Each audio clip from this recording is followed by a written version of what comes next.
Mumbai Pune expressway वरून आपण प्रत्येक जण प्रवास करत असतो.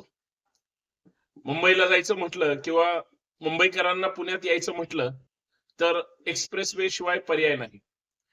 परंतु सतत होणारी वाहतूक कोंडी आणि इतिहासामध्ये पहिल्यांदा म्हणजे एक्सप्रेसवेवर आतापर्यंत साधारणतः नाही म्हटलं तरी 33 तास वाहतुकीची कोंडी होणं, लोकांना त्रास होणं, लाखोंचं नुकसान होणं, बऱ्याच लोकांना अडकून त्या ठिकाणी बसावं लागणं ही प्रचंड गंभीर बाब आहे. आणि याचा विचार म्हणजे मिसिंग लिंक प्रकल्प होणारे काम सुरू आहे, तांत्रिक अडचणी येतात, राष्ट्रीय महामार्ग यंत्रणा असेल किंवा इतर सगळ्या गोष्टी, त्यांनाही अजून 2-4 महिने तो मार्ग पूर्ण होण्यासाठी लागणार. परंतु महामार्गावर ज्या पद्धतीनं गंभीर वळणं आहेत आणि आता ओडिशी बोगद्याजवळ ज्या पद्धतीनं वाहतूक कोंडी झाली, एक गॅस टँकर त्या ठिकाणी पलटी झाला आणि अतोनात लोकांचे हाल झाले, वाहतूक खोळंबून राहिली. आणि साधं उदाहरणादाखल घ्यायचं म्हणलं, एसटी महामंडळ आपण त्या ठिकाणी उदाहरण घेऊया की जी शहराशी ग्रामीणला आणि ग्रामीण शहराला जोडणारी एक खरी रक्तवाहिनी आहे. त्या शिवशाही बसच्या माध्यमातून कित्येक बस ये जा करत असतात, महामंडळाच्या इतर बसेस त्या ठिकाणी ये जा करत असतात. साधारणतः 15 लाख रुपयाचा फटका फक्त 33 तासामध्ये त्या एका एसटी महामंडळाला बसला. आणि साधारणतः 66 शिवनेरी बसेस, फक्त शिवनेरी बसेस ह्या त्या ठिकाणी बंद करण्यात आल्या. मी नुकसान फक्त एसटी महामंडळाचं सांगतोय, जी आपल्या प्रत्येकाशी निगडीत आहे. बाकी प्रमुख रस्ता, एक्सप्रेसवेवर ज्या पद्धतीचे वळण आहेत, घाट सेक्शन आहे आणि नागरिक आणि या सगळ्या आपत्ती व्यवस्थापनाची तात्काळ तिथं मिळणारी अडचण येणाऱ्या गोष्टी, ह्या सगळ्या त्याला नाविलाजास्त गोष्टी झालेल्या. सगळ्यांना माहिती आहे एक्सप्रेसवेवर वाहतुकीचे स्पीड लिमिट किती असावं. मोठी वाहनं, जड वाहनांना खरं तर जे असे संवेदनशील गोष्टी असतात त्याची सुद्धा निगराणी त्या ठिकाणी झाली पाहिजे किंवा त्यांना एक विशेष रस्ता दिला गेला पाहिजे.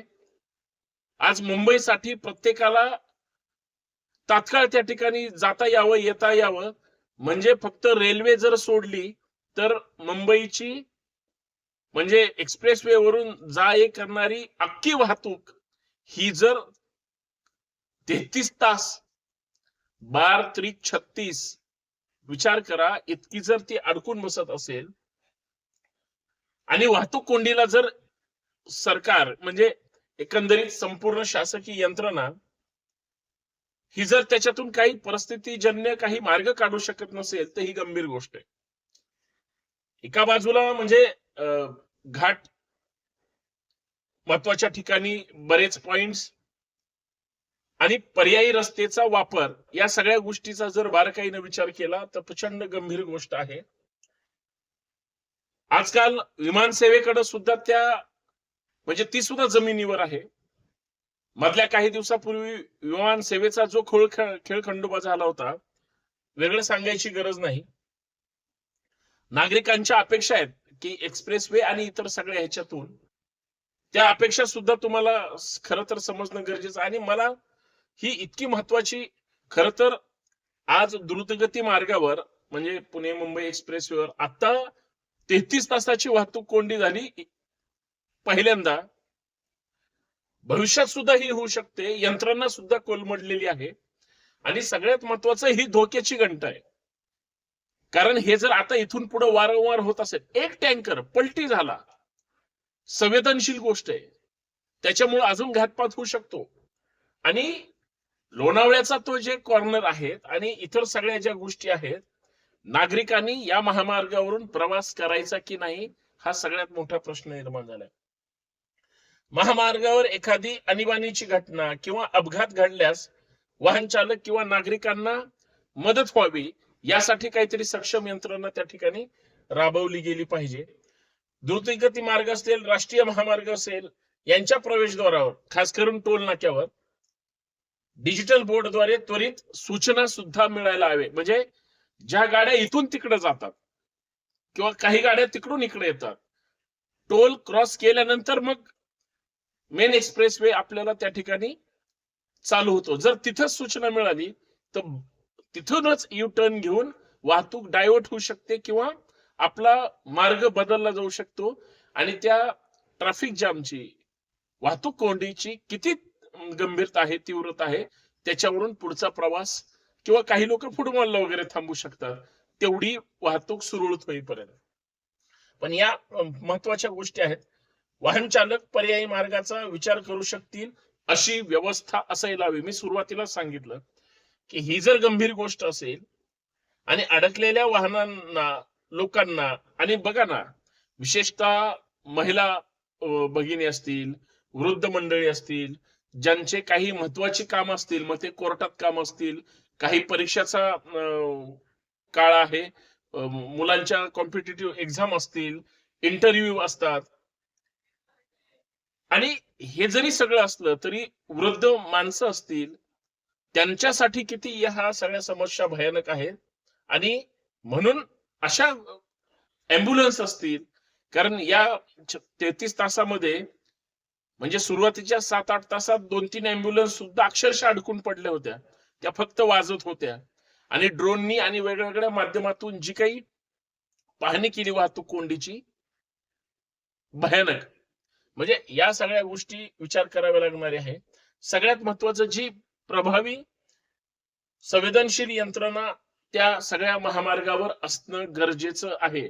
कारण जर तशा यंत्रणा नसतील, मला असं वाटतं ही अत्यंत गंभीर गोष्ट आहे आणि याच्यावर खास करून लोकांनी, नागरिकांनी म्हणजे फक्त मागणी करू शकतात नागरिक, सरकारनं, प्रशासनानं, अधिकाऱ्यांनी, मग माननीय जिल्हाधिकारी असतील, मान्य MSRDC चे कार्यकारी अभियंता, मुख्य अभियंता, या सगळ्या लोकांनी या सगळ्या गोष्टी केल्या पाहिजेत. सगळ्यात महत्वाचं पुढचा मुद्दा की काही वेळा पोलिसांनी स्थानिक स्थिती लक्षात घेऊन तातडीनं निर्णय घेणं आवश्यक आहे. कारण शेवटी पोलीस या सगळ्या गोष्टीवर तात्काळ नियंत्रण करू शकतात. मग ट्रॅफिक असेल किंवा आपले साधारण पोलीस असतील, या सगळ्यांनी या गोष्टीकडे फार महत्वाची गोष्ट आहे. आणि सगळ्यात महत्वाचा आपत्कालीन विभाग. आपत्कालीन स्थितीमध्ये प्रशासनाची या सगळ्या गोष्टीकडे खास करून महत्वाची भूमिका आहे, ती त्यांनी निभावली गेली पाहिजे. आणि ती सोयीने एकमेकांवर चाल ढकल करून ती ढकलली जाते आणि तिथं निष्पाप नागरिकांना प्रचंड त्रास सहन करावा लागतो. या द्रुतगती मार्गावर लेन शिस्त बरेच जण पाळत नाहीत, बऱ्याच वेळेस अपघात होतात, वाहनाची जी काही स्पीड लिमिट आहे ती पाळली जात नाही. आणि मग या सगळ्या याच्यामुळं जे काही अपघात गंभीर होतात, कित्येक लोकांना आपलं प्राण गमवावे लागतात, आर्थिक नुकसान होतं, या सगळ्या गोष्टी गंभीर आहेत. आणि अशा वाहतूक कोंडीच्या याच्यामुळे जर धोक्याच्या घंटा आपल्याला सतत वाजणार असतील, गॅस असेल, रसायन असतील किंवा स्फोटक पदार्थ असतील, ही सगळी जी वाहन आहे, अर्थात अवजड वाहनं, यासाठी प्रवासांची काहीतरी वेळ निश्चित केली पाहिजे. म्हणजे याच वेळेमध्ये ही वाहनं जर जात असतील तर 2 लेन समजा यांच्यासाठी आहे, 2 लेन सर्वसाधारण वाहतुकीसाठी आहे, आणि या वेळेच्या नंतर ही वाहनं एक्सप्रेसवेवर जाणार नाहीत. आणि तशा स्पष्ट सूचना महाराष्ट्रात आणि देशामध्ये वारंवार देणं गरजेचं आहे. कारण मुंबईत येणारी वाहनं ही बाहेरची सुद्धा असू शकतात, इतर राज्यातली सुद्धा असू शकतात किंवा राज्यांतर्गत सुद्धा असू शकतात. त्याच्यामुळं या गोष्टी असणं फार गंभीर आहे. ही वाहतूक कोंडीबद्दल मी आज चर्चा करतोय, ही साधारण गोष्ट नाही, ही प्रचंड गंभीर गोष्ट आहे. आणि या गोष्टीकडे सरकारनं गांभीर्यानं घेतलं पाहिजे. मिसिंग लिंक प्रकल्प होणार होता, काय मुंबई पुणे महामार्गावर जी काही मिसिंग लिंकचं काम आहे, हे कित्येक महिने झालं वर्ष झालं हे चर्चा सुरूच आहे. कारण 130 किलोमीटर म्हणजे 130 मीटर उंचीचा अर्थात केबलचा जो ब्रिज आहे त्याच्यावर स्लॅब टाकण्याचं काम अंतिम टप्प्यात आहे. कारण घाट सेक्शन आहे, त्याच्यामुळे या सगळ्या गोष्टी अत्यंत अडचणीच्या क्रिटिकल आहेत आणि तांत्रिक अडचणी आणि इतर गोष्टीमुळे त्याला वेळ लागतोय.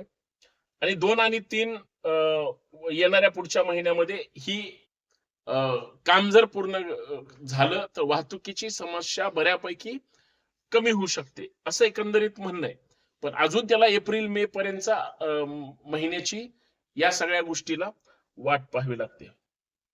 महाराष्ट्र राज्य रस्ते विकास महामंडळ असेल, राज्य सरकार असेल, अर्थात सार्वजनिक बांधकाम विभागाचे, कारण नॅशनल हायवेचे बरेच रस्ते त्यांच्या अंतर्गत येतात, माननीय जिल्हाधिकारी असतील, या सगळ्यांनी म्हणजे राष्ट्रीय महामार्ग क्रमांक मुंबई पुणे एक्सप्रेस वेवरचा 4 अर्थात खालापूर टोल नाक्या जवळचा म्हणजे टोल प्लाझा इथलं एक्झिट वळण असतील, खंडाळ्याची एक्झिट वळण असतील, म्हणजे या सगळ्या गोष्टीवर विशेष नियंत्रण त्या ठिकाणी ठेवणं गरजेचं आहे. आणि या सगळ्या गोष्टी लोकांना याच्यातून अडचण निर्माण होऊ नये याकडे गांभीर्यानं पाहणं गरजेचं. मी जे एसटी महामंडळाचं उदाहरण दिलं म्हणजे इतकी भयानक गोष्ट आहे. म्हणजे बुधवार गुरुवार ही स्थिती जरी म्हणजे चांगली आणि गाड्यांची जरी रद्द करण्याचे म्हणजे प्रमाण जरी कमी होतं तरी एकंदरीत पुणे विभागातून निघणाऱ्या बसेस, इतर भागातून येणाऱ्या बसेस यांचं जर 15-16 लाखापर्यंत एसटी महामंडळाचं जर नुकसान होत असेल, शिवनेरीच्या म्हणजे 66 बसेस जर त्या ठिकाणी रद्द केल्या जात असतील, म्हणजे द्रुतगती मार्गावरचा हा जो गंभीर परिणाम आहे त्याचा आर्थिक फटका कित्येक लोक, म्हणजे एका उद्योगपतींनी तर शेवटी वाहतूक कोंडी झाली म्हणून स्वतंत्र हेलिकॉप्टरने प्रवास केला, ते तेवढा आर्थिक ताण सहन करू शकतात किंवा ते खर्च करू शकतील. इतरांचं काय, सामान्य लोकांचं काय? समजा जे ट्रेननी आले गेले त्यांचा प्रवास ओके झाला, त्यांना कुठल्याही गोष्टीचा ताण झाला नाही, परंतु या सगळ्या गोष्टीचा ताण हा अति भयानक आहे आणि तो झालेला आहे. मला असं वाटतं महामार्गावरची कोंडी खर तर अजून मुंबई पुण्यातलं अंतर कमी होण्याच्या दृष्टिकोनातून रेल्वे प्रशासन, आता नवीन रेल्वे सुद्धा म्हणजे त्या रेल्वे ट्रॅकचं काम सुरू आहे, म्हणजे काहीतरी 48 तासात पुणे मुंबई प्रवास करता येईल, 47-48 मिनिटांमध्ये. म्हणजे इतका जलद गतीचा प्रवास पुणेकरांना, मुंबईकरांना महाराष्ट्रातून या दरम्यान ज्यांना प्रवास करायचा आहे त्यांना करायला त्या ठिकाणी मिळणार आहे. परंतु दुसऱ्या बाजूला ऑन रोड जे प्रवास करतात त्यांच्यासाठी मात्र, परंतु रेल्वेकडे गर्दी असते, तेवढी ती गर्दी आणि सगळी धावपळ सगळीच लोक सहन करू शकत नाहीत. पण जे थेट येणार आहेत त्यांच्यासाठी तो प्रवास सुखाचा जरी असला तरी एक्सप्रेसवेवरचा प्रवास मात्र अत्यंत गंभीर स्वरूपाचा झालेला आहे. आणि इतिहासातली सगळ्यात मोठी वाहतूक कोंडी म्हणून या परवाच्या वाहतूक कोंडीकडे पाहावं लागेल. इतकी भयानक वाहतूक कोंडी झाली अशी व्हायला नाही पाहिजे. प्रशासन याच्यावर गंभीर आहे कारण विषय तेवढा गंभीर होता, पण याच्यामध्ये दुर्घटना, चुकीच्या घटना, म्हणजे विनाकारण हकलक एखाद्यांचे जीव जाणं हे शक्यतो झालं नाही पाहिजे. आणि सतत वारंवार होणाऱ्या या वाहतूक कोंडीला काहीतरी त्या ठिकाणी मार्ग निघाला पाहिजे एवढीच अपेक्षा करूया. पण प्रत्येक जबाबदार नागरिकांनी विनाकारण आपल्याला पुढे जायचंय म्हणून गाड्या चुकीच्या पद्धतीने चालून वाहतूक कोंडी करण्यापेक्षा वाहतुकीचे नियम पाळले गेले पाहिजेत. म्हणजे पुणे पोलीस असतील, महाराष्ट्र पोलीस असतील, मुंबई पोलीस असतील, वाहतूक पोलीस असतील, यांनी महामार्गावर जे काही वाहतुकीचे नियम किंवा बोर्ड लावलेले आहेत ते पाळले तरच सुरक्षित आणि व्यवस्थित त्या ठिकाणी प्रवास होऊ शकतो. अन्यथा वाहतूक कोंडीला प्रचंड प्रमाणामध्ये त्रास सहन करावा लागतो असं वाटतं. बाकी सरकार याच्यावर काय गंभीर निर्णय घेईल हे आपल्याला पाहणं गरजेचं आहे. बाकी धन्यवाद. प्रत्येकाचा प्रवास हा सुखाचा हो.